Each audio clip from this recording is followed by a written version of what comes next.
So what I'm asking is if there is an end point to this war. It's very public that Donald Trump wants an off-ramp to this conflict as soon as possible.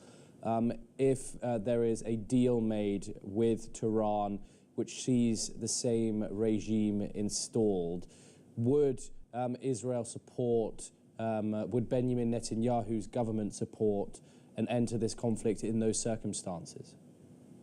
Well, for Israel, the end point is victory.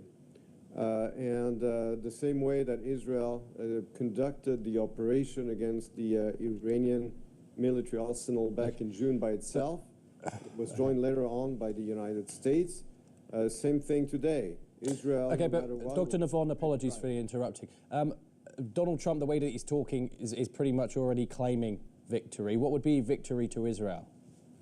Well, as I said, victory would mean meeting the three objectives set by the war: the inability of the Iranian regime to build a nuclear weapon, the inability of the Iranian regime to continue to shoot missiles at Israel, and the inability of Iranians' proxies around the Middle East, especially Hezbollah, to continue shooting at Israel. That is victory, neutralizing the three threats together. Okay. Intelligence assessments now indicate significant Iranian missiles remain intact. Is Israel overstating battlefield success? Of course, we know that the Strait of Hormuz remains blocked. We know that the regime is still very much in power. These are the two main focal points here. And we, of course, know that Iran is still firing missiles. Are we looking at something much longer that's going to expand past that 2 to 4 week timeline which Donald Trump seems to be putting forward now? Well, first of all, it is inexact to say that the regime is intact. It's not intact at all. Most of the Iranian leadership of the Islamic Republic has been decapitated, decimated by Israel and by the United States. You no longer basically have the theocracy of the Islamic Republic. What you have today is a mafia regime of the RIJC.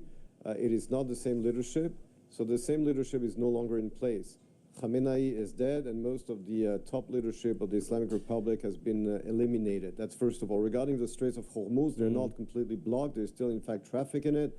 There are threats by the Iranians to block them. It's not that they're blocked. It's that most insurance companies charge a much higher premium because of the threat of the Iranians against the Straits of Hormuz, but they're not completely blocked. And regarding the arsenal of the Islamic Republic, again, we have to remember that back last year, the Iranians were able to send to Israel in the same day hundreds and hundreds of drones and ballistic missiles. It's no longer the case today. Today, they send a few of them every other day. It's definitely much less.